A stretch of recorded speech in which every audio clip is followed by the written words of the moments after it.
Bueno, el tema a tratar es ciclos biogeoquímicos.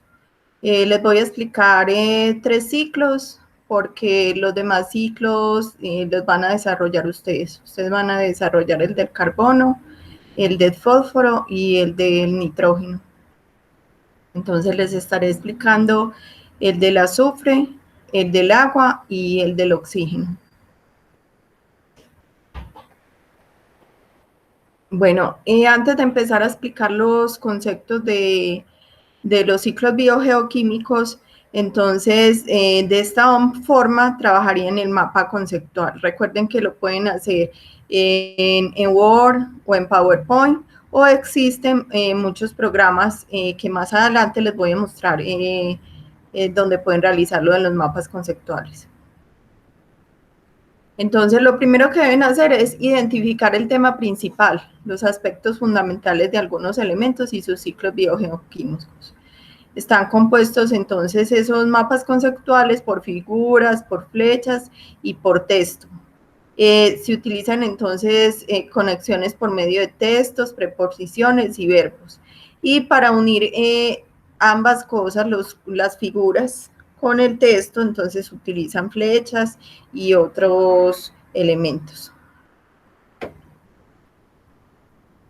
Entonces, estos son los diferentes programas: SMIN, SmartDraw, Creatively, CMap. Y este sería como el esquema donde estarían trabajando todo lo del ciclo, de los ciclos, los 3 ciclos que van a trabajar. Si de pronto consideran que es un espacio muy pequeño para colocar pues toda la información, pueden ir trabajando ciclo por ciclo separado. Entonces, en una página realizan el ciclo del carbono, en otra la del nitrógeno y en otra la del ciclo del fósforo.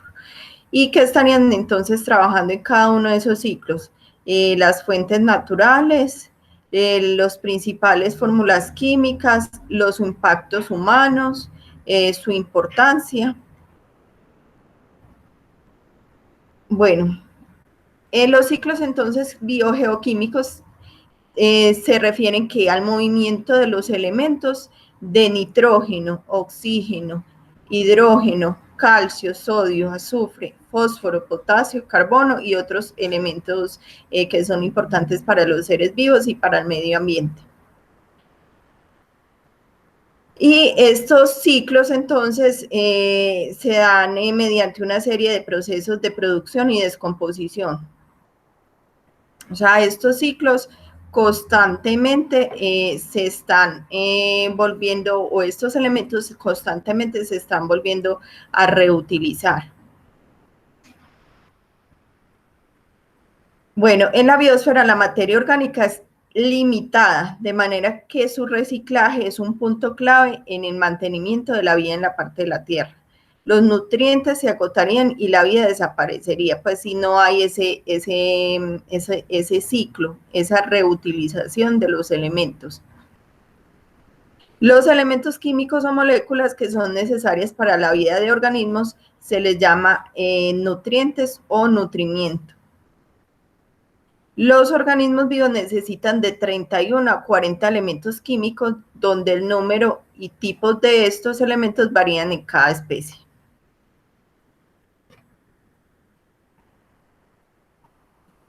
Bueno, los elementos que son asignados por los organismos en grandes cantidades se denominan macronutrientes. Entonces, entre esos está el carbono, el oxígeno, el hidrógeno, el nitrógeno, el fósforo, el azufre, el calcio, el magnesio y potasio. Estos elementos entonces constituyen el 97% de la masa del cuerpo humano y más del 95% de la masa de todos los organismos. Entre los micronutrientes entonces se encuentran, son 132 micronutrientes y se encuentran en pequeñas trazas. Entonces, entre estos se encuentra el hierro, el cobre, el zinc, el cloro y el yodo. El ciclo de los nutrientes del biotopo, atmósfera, hidrosfera y corteza de la Tierra, hasta la biota, hasta los organismos y viceversa, tienen un lugar en los ciclos biogeoquímicos. Estos ciclos se activan directa o indirectamente por la energía solar. Entonces recuerden que este movimiento de estos nutrientes o elementos se dan en la atmósfera, en la hidrosfera y en la litosfera, que enseguida vamos a ver un esquema. Todos estos tres lugares que conforman, pues, que están presentes en la Tierra, están conformando la biosfera.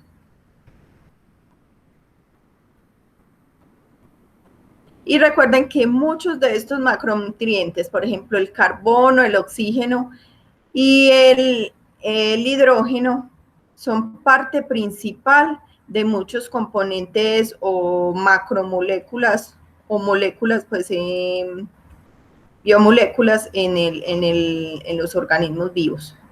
Recuerden entonces que para realizar las azúcares, para realizar los lípidos, están presentes en las proteínas y, por ejemplo, el nitrógeno y el fósforo están presentes en el ADN, en la cadena de ADN y en el ARN, muchos de ellos.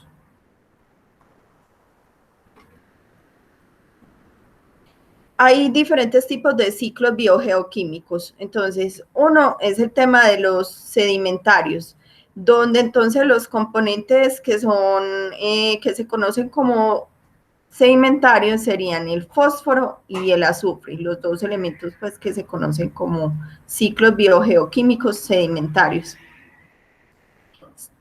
Generalmente se encuentran entonces en la corteza terrestre, en el suelo, en las rocas, en los sedimentos. Principalmente están ahí. También se les puede entonces encontrar en la hidrosfera y en los organismos vivos. ¿Qué pasa entonces con estos elementos sedimentarios? Que se demoran más en hacer parte, pues, de volver a ser parte del ciclo. Entonces, los elementos en estos ciclos son generalmente reciclados mucho más lentamente que en el ciclo gaseoso, y esa transformación de esos elementos se da también muy lentamente, esa transformación química. Y generalmente se da en el mismo lugar, o sea, en esa zona donde están las rocas, donde está el suelo, se da mucho más lento. En el caso de los ciclos de biogeoquímicos gaseosos, los nutrientes entonces circulan principalmente entre la atmósfera y los organismos vivos. Mientras que en los sedimentarios, estos ciclos son reciclados lentamente en el ciclo gaseoso, antes son reciclados rápidamente. Entonces puede ser en cuestión de horas y días.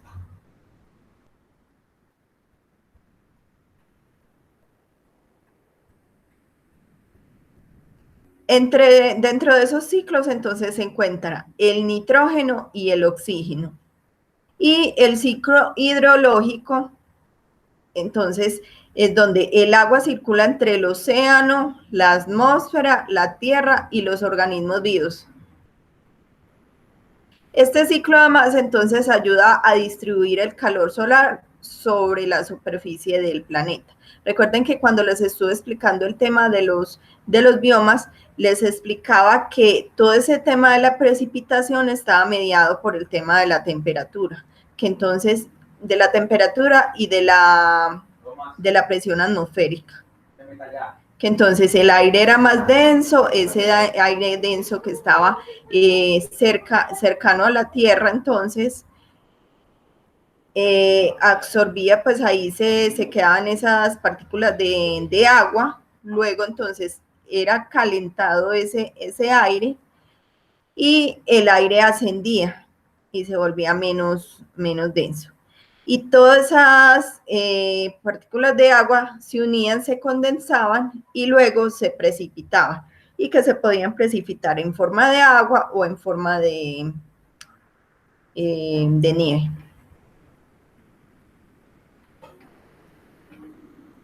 Bueno, entonces acá en este esquema lo que estoy mostrando es los tipos o los lugares pues que conforman la Tierra. Entonces, la parte de la atmósfera, que está compuesta entonces por gases, la hidrosfera entonces compuesta por agua, la litosfera entonces compuesta por toda esa corteza terrestre, y esa imagen además nos habla que en la atmósfera entonces nos brinda todo ese aire que nos sirve para respirar y que nos protege además de la radiación solar. También que en la atmósfera está compuesto del 78% de nitrógeno, 21% de oxígeno y un 1% de gases como el argón y el dióxido de carbono y el helio. Entonces, mire que la proporción en la atmósfera de nitrógeno es muy alta. Se encuentra mucho nitrógeno o gas de nitrógeno ahí en la atmósfera. Luego le sigue el oxígeno y por último argón, dióxido de carbono y helio. Recuerden también en el caso de cuando estamos hablando del ciclo del agua, que el 71% de la Tierra está cubierto por agua y que muchas, yo les decía también que muchas de las reacciones que se dan dentro de nuestro cuerpo se utiliza el agua para realizar esas reacciones. El 97% de esa agua entonces es salada y solo un 3% de esa agua es agua dulce. Entonces, y que el agua se va a poder entonces encontrar en lagos, ríos, glaciares y agua subterránea. Y en la litosfera, como les decía anteriormente, se van a encontrar entonces el azufre y el fósforo. Bueno, entonces empezaríamos con lo del ciclo del azufre, que aquí estamos entonces viendo la manera como se genera. Entonces este esquema lo que nos está mostrando que tanto los volcanes como en el caso de estos gases generados por el hombre serían entonces la faz o la utilización de todos estos hidrocarburos, sobre todo pues para la gasolina, para los carros, ¿cierto? Y ese tipo de sustancias, entonces, o este azufre es generado en ese caso por el hombre.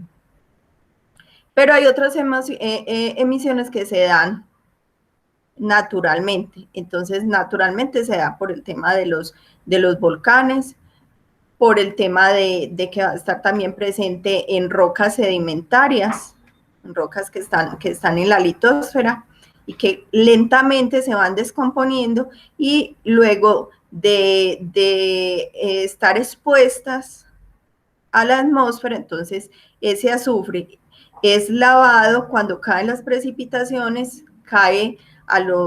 llega a los océanos, o también otra forma es que cuando el agua entonces penetra, cuando es agua subterránea, ese azufre ingresa entonces a las capas más internas de la Tierra, y también de esa forma ese azufre estaría saliendo entonces de la litosfera. Luego entonces muchas veces cuando hay temblores, ese azufre que estaba en esas capas internas de la Tierra se expone y de nuevo llega a la atmósfera. Otra forma entonces de emisiones es cuando se utiliza en la parte de la agricultura todo ese tema de los abonos. También entonces ahí está presente el azufre, ingresa otra vez de nuevo a las capas de la tierra o es lavado y se va superficialmente pues por con el agua y llega a los océanos o los ríos o a riachuelos, ¿cierto?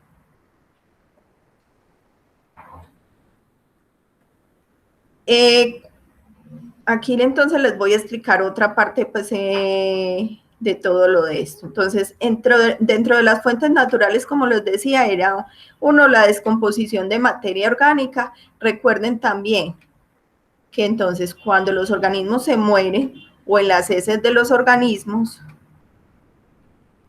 ese azufre está presente. También está el tema de lo de los respiraderos geotérmicos. Otro es por medio del consumo de las plantas, o sea, cuando consumimos alguno de los vegetales o cuando consumimos animales, ahí también está presente ese azufre. Y el azufre puede llegar a la atmósfera como sulfuro de hidrógeno, o sea, como H2S, o como dióxido de azufre, SO2. Ambos gases provenientes entonces de volcanes activos y por la descomposición de la materia orgánica por parte de los descomponedores. También por, como les decía anteriormente, por el desgaste de las rocas, o sea, por la acción del viento, por el agua y por la deposición atmosférica, o sea, por el tema de las precipitaciones. En cuanto a las fuentes humanas, entonces estarían las fábricas, las centrales eléctricas, las calderas de calefacción, los vehículos que queman el carbón o productos derivados del petróleo que contienen azufre y todo el tema de lo de abonos de los abonos que tienen sulfatos y dióxido de azufre. Las principales entonces fórmulas químicas aquí están. Y en cuanto a su importancia, es un componente fundamental de aminoácidos, es decir, está presente en la cisteína y la metionina, así como de otros compuestos bioquímicos. El azufre como sulfato es aprovechado e incorporado por los vegetales para realizar sus funciones principales.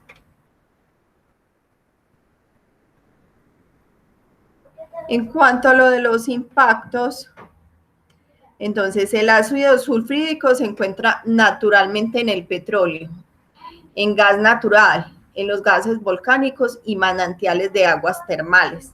En la industria se encuentra en cámaras confinadas de aguas hervidas, o sea, estas aguas que llegan sucias, en estanques de almacenamiento de aceites de pescado, en los cueros que son tratados, o sea, todas esas industrias que realizan el tema de las curtimbres, o sea, de las tinturas de los cueros y degradados y también la degradación de reactivos de flotación a base de sulfuros usados en la minería. Entonces también todo ese tema de impacto humano también se debe al tema de la minería. En altas concentraciones para los humanos, este azufre es mortal. La quema de grandes cantidades de combustibles fósiles, o sea, de carbono, libera grandes cantidades de dióxido de azufre, que al atravesar la lluvia lo convierten en ácido sulfídrico. Esta lluvia es conocida entonces como la lluvia ácida. ¿Qué pasa entonces con la lluvia ácida? Entonces, al ser emitidos estos gases por muchas de esas industrias que les acabé de mencionar, el azufre cuando se une al agua o cuando hay precipitación, entonces se convierte en ácido sulfídrico y ese ácido sulfídrico o esa lluvia es conocida entonces como la lluvia ácida. La lluvia ácida entonces puede entonces sacar, por ejemplo, con todos estos monumentos o inclusive con el tema de los edificios, que hay edificios que se van consumiendo por toda esta lluvia ácida. Y lo otro peligroso es que hace que en los lagos o en sí, en lagos, en algunos embalses, el pH se vuelva más ácido y eso ocasiona entonces la muerte de muchos de estos eh, animales que están ahí presentes en el agua. También entonces, ¿cuál es el otro efecto que tiene? Que por ejemplo, en animales de mar que tienen conchas, disuelve el carbonato de calcio, o sea, toda esa conchita que está compuesta de carbonato de calcio. Y muchos de estos animales entonces se mueren debido a esto. Esta entonces sería la forma o un ejemplo de cómo trabajar los demás ciclos. Por eso es importante que entonces que no solamente o sea, lean, sino que entiendan cuál es el proceso de cada uno de los ciclos para ustedes poder entender la transformación de cada uno de esos compuestos y poder así en las fórmulas químicas saber qué fórmulas químicas colocar. También colocar para saber entonces colocar cuáles son las fuentes naturales, o sea, las que son creadas por la naturaleza, por el ambiente y cuáles son las fuentes humanas. Y para entender cuál es su importancia, que generalmente está relacionada con el tema de que muchos de estos elementos son parte principal de de otros compuestos principales dentro del organismo. Entonces, todo el tema de las azúcares, de las grasas, de los lípidos, de las proteínas. Y los impactos humanos, teniendo en claro ya todo cómo se da el proceso, entonces entenderían cuáles serían los impactos humanos que tienen ese cambio que hace el hombre en el ciclo biogeoquímico.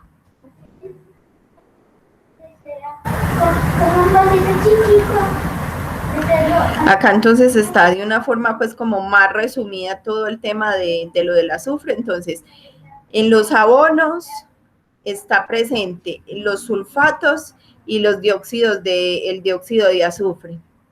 También ese azufre está presente en la descomposición orgánica, o sea, este gas, el ácido sulfídrico, está presente cuando hay descomposición de la materia. Después de que los descomponedores, entonces después de morir un animal o morir una planta, hacen todo ese proceso.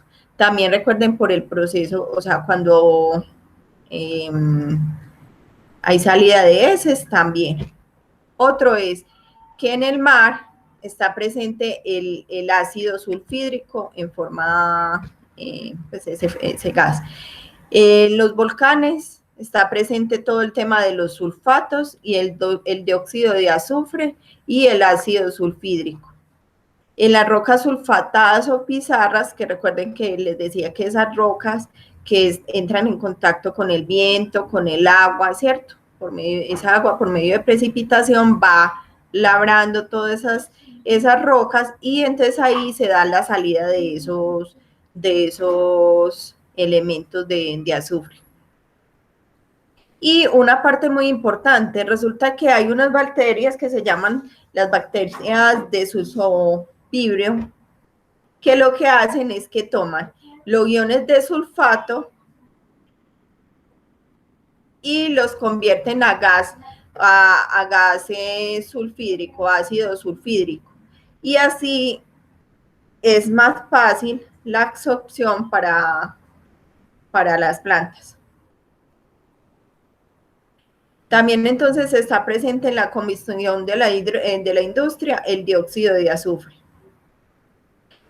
Todos estos gases entonces mire que se mueven principalmente, o sea, el azufre se mueve principalmente en la tierra, pero igual va a estar presente en la tierra, pues en el suelo y en los mares o en los ríos. principalmente, pero también se mueven en la parte de la atmósfera. Esas bacterias entonces tienen una simbiosis con la planta, o sea, que fijan el azufre para poderse dar a las plantas. Y si, por ejemplo, no hubiera unas emisiones tan altas por parte de las industrias, de las industrias, pues, o de la parte de la agricultura, esas cantidades tan altas del azufre no ocasionarían daños, no se acumularían. Y el problema es que cuando se acumulan, entonces no solamente vuelven ácidos los suelos, sino que a su vez van a cambiar el pH de las aguas. Y como les indicaba, ese pH va a influir en la concentración de oxígeno, y eso va a impedir que esa agua sea de buena calidad para los organismos que viven ahí, entonces muchos terminan muriendo.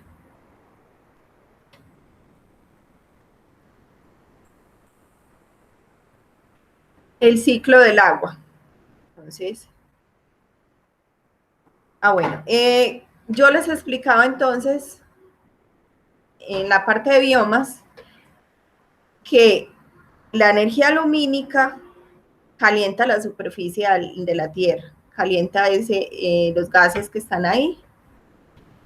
Ese gas, entonces el aire se vuelve más denso, las partículas, entonces luego ese aire se va cargando de agua y esa agua se condensa y por último cae a la Tierra.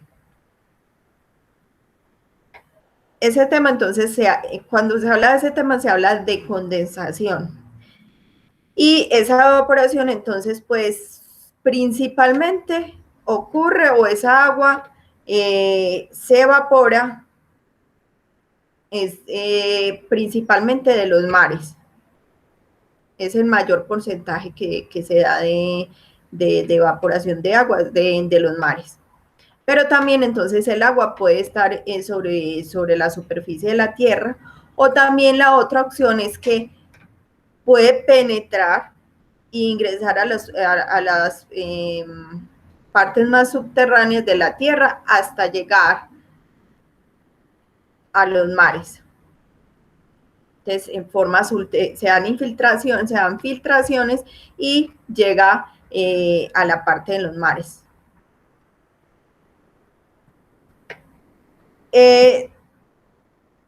También el agua, entonces, no puede que penetre, pero hay otro porcentaje de agua que se va superficialmente. Cuando, por ejemplo, no existe vegetación, ¿cuál es el peligro? Que mucho de ese porcentaje de agua se va superficialmente y arrasa con todo. Mientras que las plantas, las raíces de las plantas, ¿qué hacen? Ayudan a que se dé esa filtración del agua y que esa agua se vaya subterráneamente. Les explicaba también en lo de biomas que también hablamos de evapotranspiración. Evaporación, ya les decía que entonces es el agua que está en la superficie y luego se condensa. Y transpiración, entonces toda esa salida de agua por dentro, pues, de los organismos, o sea, por medio en las plantas, entonces hay salida por los estomas, y nosotros entonces, o los animales, algunos de los animales, entonces poseen poros por donde el agua entonces sale, que ese es lo que se conoce como transpiración. También se habla de sublimación, porque hay un paso donde el agua entonces no pasa de sólido a líquido y después a estado gaseoso, sino que hay un paso donde hay un cambio de estado de sólido y directamente a gaseoso, y eso es lo que se conoce como sublimación. Bueno, entonces, como fuentes naturales, están en los niveles superiores del suelo, entra por las raíces y pasa a tubos vasculares y sale por los estomas de las hojas. El agua que se infiltra en los subsuelos puede fluir por los poros y fisuras y llega a lagos, ríos y arroyos. El agua de la superficie de los océanos o las aguas superficiales pueden ser calentadas por el sol y evaporarse, evaporación. Y luego esta se condensa y se forman las nubes y finalmente se precipita en forma de lluvia. También el agua se precipita, se puede solidificar y luego por altas temperaturas se descongela. Y generación por medio del proceso de respiración. Porque recuerden que cuando se hace todo ese tema de lo de la fotosíntesis, entonces se utiliza el CO2, o sea, el dióxido de oxígeno, de carbono, más el agua, y lo que va a haber entonces es formación de las moléculas pues, de azúcar, más el CO2. O sea, eso es lo que resulta el proceso de fotosíntesis. Y el proceso inverso, que es, en el caso de las plantas, pues el proceso es que utilizan las azúcares más el CO2 para obtener entonces oxígeno y agua. En este caso, entonces, las principales fórmulas químicas serían el H2O. En cuanto a lo de la importancia, el 70% del cuerpo humano está constituido por agua. Ya les hablaba de que es importante para las reacciones metabólicas y catabólicas del cuerpo.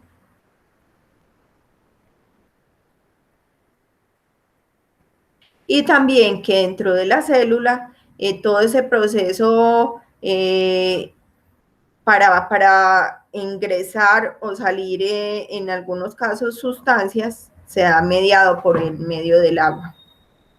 Es el disolvente universal y recurso natural que permite el desarrollo y existencia tanto de los humanos como de los seres vivos. Recuerden entonces que muchos de los procesos que se dan en las industrias se hacen en presencia del agua, más todas las actividades que realizamos en el hogar, muchas de las actividades, el cocinar, para bañarnos, para hacer aseo en el hogar, utilizamos agua.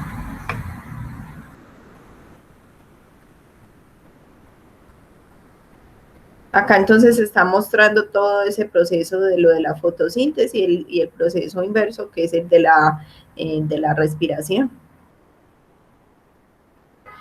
Este ciclo y el ciclo del carbono y el oxígeno, miren que tienen, o sea, están muy, muy unidos.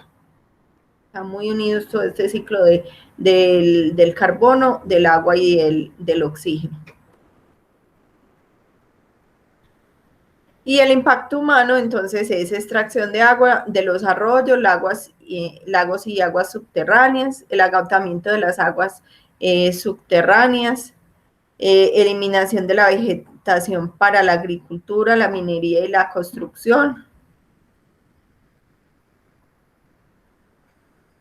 el aumento, entonces al eliminar toda esa capa vegetal, como les decía ahorita, esa capa vegetal o esas raíces que hacen, ayudan a que el agua penetre y se vaya subterráneamente y que hayan esas reservas ahí de agua y que esa agua vaya ingresando también inclusive más limpia a los mares o ríos. También el otro caso es que con el rápido derretimiento de los glaciares y los casquetes polares, gran parte del agua dulce almacenada de la Tierra se está derritiendo y mezclando con los océanos, lo que hace que no esté disponible para el uso humano. Entonces, ¿qué tipo de agua utilizamos nosotros para nuestra subsistencia? El agua dulce. Y al derretirse y al irse esta agua a los océanos, no vamos a tener esa disponibilidad de agua. Degradación entonces de la calidad del agua, ¿por qué? Por nutrientes como los nitritos, nitratos, fosfatos, presentes en abonos minerales, las aguas residuales que también entonces están cargados de todo esto. Los trifosfatos presentes en detergentes. Todo esto ayuda al tema de la eutroficación de las aguas superficiales. Cuando ustedes estén trabajando el ciclo del fósforo y el ciclo del nitrógeno, estos componentes estos elementos o estos compuestos cuando están presentes en cantidades grandes, van a hacer que se dé la eutroficación de las aguas. ¿En qué consiste?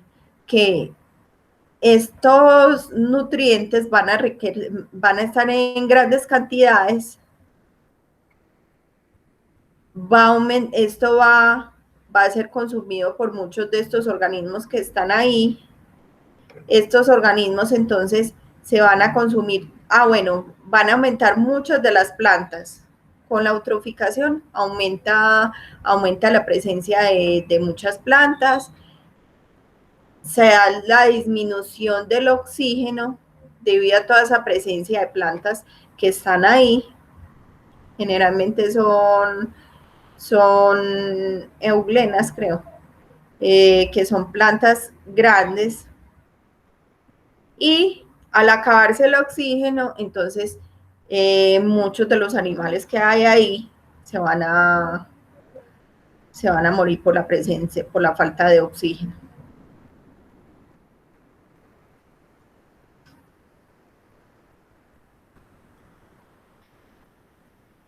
Y el ciclo del oxígeno, que tiene otra vez que ver con el ciclo del agua y, como les decía, con el ciclo del carbono y con el tema de la fotosíntesis. El oxígeno, entonces, principalmente son las plantas verdes las que son las encargadas de producir ese oxígeno. Plantas verdes, algas y cianobacterias. Las algas son muy importantes porque recuerden que el mayor contenido de agua de agua es cierto en los mares. Y los mares están llenos de algas. O sea que toda esa cantidad de algas van a realizar todo ese proceso de fotosíntesis y van a producir todo ese oxígeno.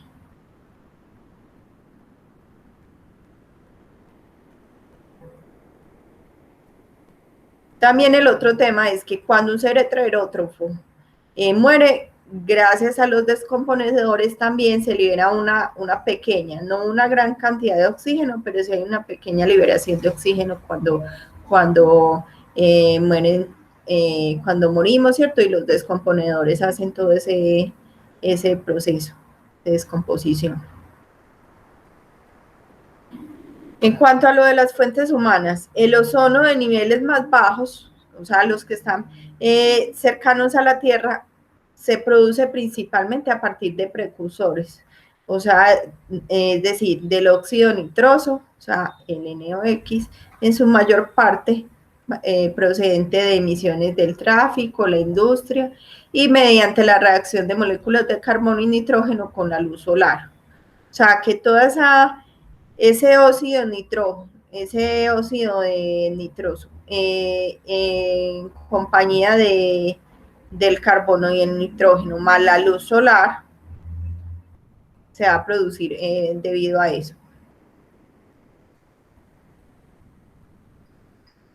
Las principales entonces fórmulas del tema entonces del ciclo del oxígeno, entonces serían el dioxígeno, o sea, el O2, el gas carbónico, CO2, porque el gas carbónico está compuesto por oxígeno, y el agua más el ozono, que es el O3.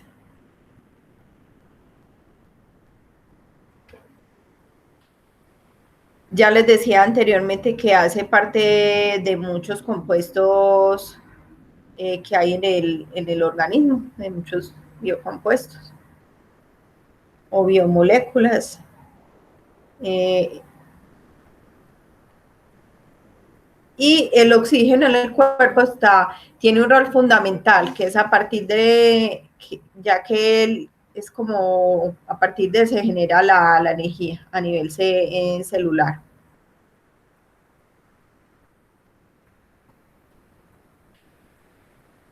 Bueno, ya les había contado anteriormente que las plantas o algas son los principales productores de oxígeno.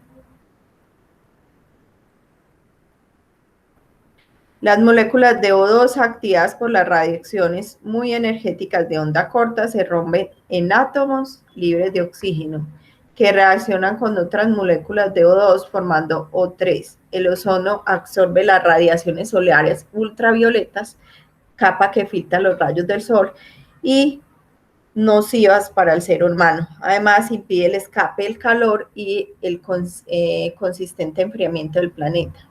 Es decir, que todo ese oxígeno más las radiaciones solares de onda corta lo rompen en átomos libres el oxígeno que reaccionan con el oxígeno 2 y forman O3. ¿Y que de qué protege esto? Entonces, protege de las radiaciones solares ultravioletas que son nocivas para el ser humano y impiden también que el calor que hay en la Tierra se escape. O sea que esto impide el enfriamiento de la Tierra.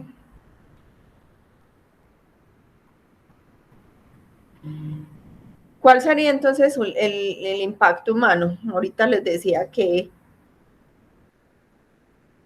otra vez todo ese tema de las emisiones de carbono, de la utilización del nitrógeno por industrias y todo eso, ayuda a que esa capa de ozono se destruya, a que ingrese más radiación solar y que haya entonces el derretimiento entonces de las capas de hielo en la Antártida.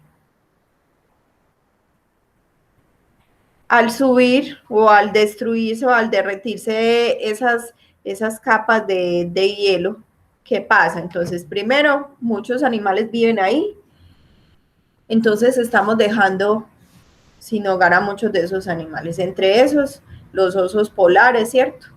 Los pingüinos.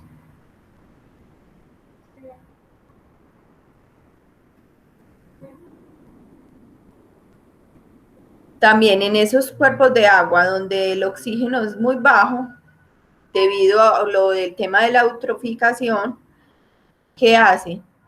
Hacen que prolifere algas, bacterias. Además, el tema de la contaminación por tema de la industria o quema de combustibles también hace que aparezca la hipoxia, o sea, falta de oxígeno que suele causar la muerte en la vida en esos lugares.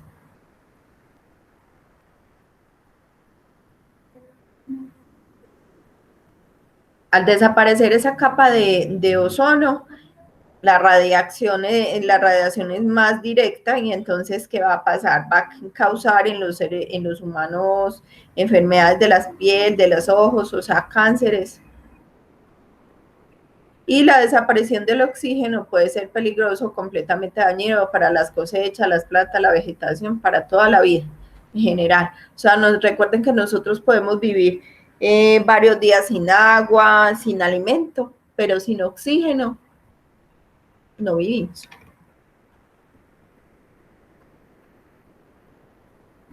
Listo.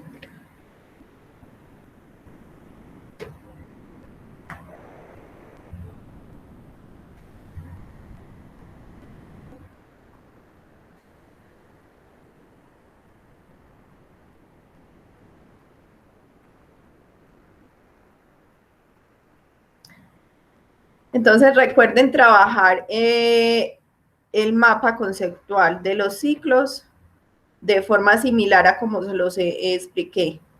O sea, entendiendo cuáles son las fuentes naturales, las fuentes antropogénicas, las principales fórmulas químicas que salen entendiendo cómo se hace esos procesos de cada uno de esos elementos.